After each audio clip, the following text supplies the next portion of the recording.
मिथ्याभिमान। कमलावती गांव में कैलाश शास्त्री नाम का एक ज्योतिषी रहता था।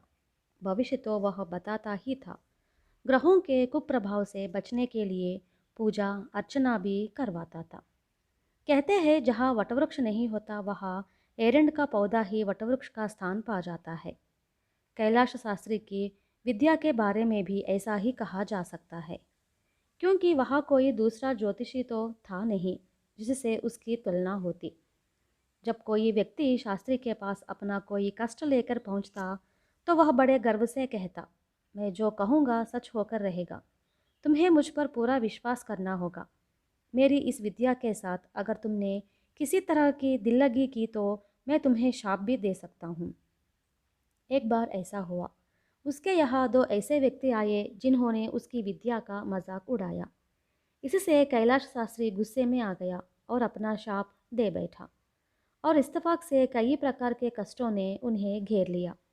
इससे उन्हें विश्वास हो गया कि कैलाश शास्त्री में वाकई कोई शक्ति है। कैलाश शास्त्री ने इस स्थिति से लाभ उठाना चाहा। उसने लोगों में यह प्रचार करना शुरू कर दिया कि उसके वश में एक पिशाचनी है, जिसके कारण उसे तुरंत पता चल जाता है कि कोई क्या सोच रहा है।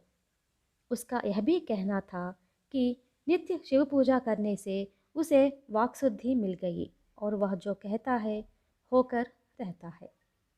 अब लोग वाकई उससे बहुत डरने लगे। उन्हीं दिनों उस गांव में एक नया व्यक्ति आया। उसका नाम रामनाथ था। रामनाथ ने एक घर खरीद लिया। गृह प्रवेश से पहले वह कैलाश शास्त्री के पास गया और उससे विनम्र भाव से बोला कि वह उसे बताए कि उस घर में कोई दोष तो नहीं।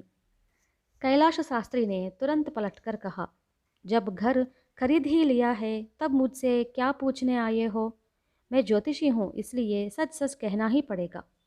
ज्योतिष शास्त्र के अनुसार यदि तुम इस घर में रहोगे तो घर के मालिक होने के नाते तुम्हारी मृत्यु हो जाएगी। इसलिए मेरी बात मानो और इस घर को तिलांजलि दे दो। कैलाश शास्त्री की बात पर रामनाथ ने कोई ध्यान नहीं दिया, लेकिन रामनाथ की सास को इस पर बहुत गुस्सा आ गया। वह भी उसके साथ ही आई थी। वह ज्योतिषी पर पूरी तरह से बरस पड़ी और बोली, क्या कहा तुमने? घर के मालिक होने के नाते इसकी मृत्यु हो जाएगी? ऐसे शुभ अवसर पर तुम्हें अपने मुंह से ऐसे अशुभ शब्द निकालते हुए शर्म आनी चाहिए थी। अच्छा होता कि तुम चुप ही रहते। मैं तो कहूँगी कि ऐसे अशुभ शब्द कहने वाले के हाथ पांव टूटे, उसकी कमर भी टूटे। रामनाथ ने अपनी सास को शांत करने की कोशिश की, लेकिन वह बहुत व्यग्र हो उठी थी। कैलाश शास्त्री ने अपनी छोटी को हिलाया और फिर अपने जनेऊ को भी ऊपर नीचे किया और कहने लगा, वाह, कैलाश शास्त्री जैसे विद्वान को गालियाँ देने वाले भी पैदा हो गए हैं। अच्छा सुनो, मैं भी कैलाश शास्त्री हूँ। मुझे एक पूजा और कुछ मंत्रों का जाप ही करना है, और मैं तुम्हें अपनी शक्ति के बल पर पूरी तरह खुलासा दूंगा। जिस समय उसके मुंह से यह शब्द निकले थे उस समय वह गुस्से से थर रहा था। पर रामनाथ की सास चुप न रह सकी। वह उसे कोसे जा रही थी। अरे, तुम खुद ही झुलासोगे, देख लेना। जहाँ महीने तक काट ना पकड़े रहे तो मुझे कहना, जा बड़ा आया ज्योतिषी बनकर। कैलाश शास्त्री मारे अपमान और गुस्से के उठ खड़ा हुआ। उसे इस बात का भी ध्यान न रहा कि वह कहा जा रहा है। वह जोर से बड़बड़ाता हुआ जैसे ही अपने घर से बाहर आया वैसे ही वह सामने से आती एक बैलगाड़ी से टकरा गया और पास ही के पड़े पत्थरों पर जा गिरा। पत्थरों पर गिरने से उसे भारी चोट लगी। उसके हाथ पांव तो टूटे ही, उसकी कमर भी टूट गई। लोगों ने उसे उठाकर उसके घर के भीतर एक कटिया पर डाल दिया। उस दिन से वह 6 महीने तक कटिया पकड़े रहा। कई तरह के इलाज हुए, लेकिन वह कटिया न छोड़ पाया। वह खूब कष्ट झेलता रहा। पर जब 6 महीने बीत गए तो वह कुछ कुछ ठीक होने लगा और फिर एक दिन वह चलने फिरने भी लगा। अब गांव में चारों ओर यह खबर फैली कि रामनाथ की सास की गालियाँ कभी खाली नहीं जाती। उनका यह भी कहना था कि जब कैलाश शास्त्री जैसा ज्योतिषी भी उसके प्रभाव से न बच सका, तब एक साधारण व्यक्ति की क्या बिसात। अब वे लोग कैलाश शास्त्री को कम मानते और रामनाथ की सास को ज़्यादा। वे उसका खूब आदर सत्कार भी करने लगे थे। कैलाश शास्त्री जब पूरी तरह से स्वस्थ हो गया तो एक दिन उसने अपनी पत्नी से कहा, गांव के ये भोले भाले लोग देखो कैसे अंधविश्वास में पड़ गए हैं। वे समझते हैं कि रामनाथ की सास की जिह्वा में कोई खास शक्ति है। मैं नहीं समझ पा रहा कि उस दिन मैं बैलगाड़ी से कैसे टकरा गया, लेकिन मैं इस बदमिजाज औरत की ज़बान एक बार बंद करके रहूंगी। मैं सहस्त्र रुद्र अभिषेक करके इसे गूंगी बना दूंगी। तुम जल्दी से पूजा की तैयारी करो।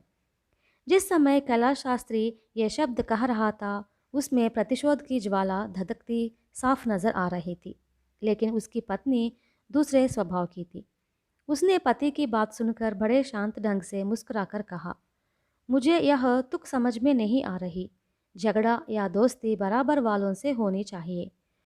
आप पूजा किए बिना किसी को शाप नहीं दे सकते, लेकिन रामनाथ की सास बिना किसी प्रकार की पूजा किए लोगों को शाप दे सकती है। उसके मुंह से निकली गालियाँ घास का रूप ले लेती है। मेरी बात छोड़िए, अब लोगों की नज़रों में आपकी तुलना में वही महान है, इसलिए आप उससे शत्रुता ना बढ़ाकर दोस्ती कर ले।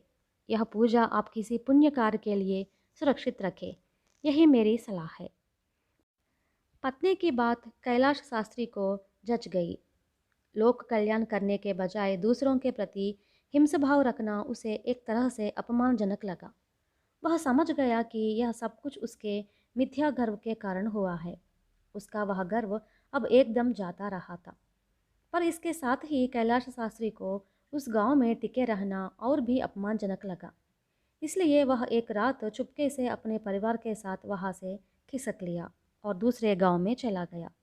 अगले दिन हर किसी को यह सोचकर हैरानी हो रही थी कि कैलाश शास्त्री ने वह गांव क्यों छोड़ दिया है और वह कहाँ चला गया है।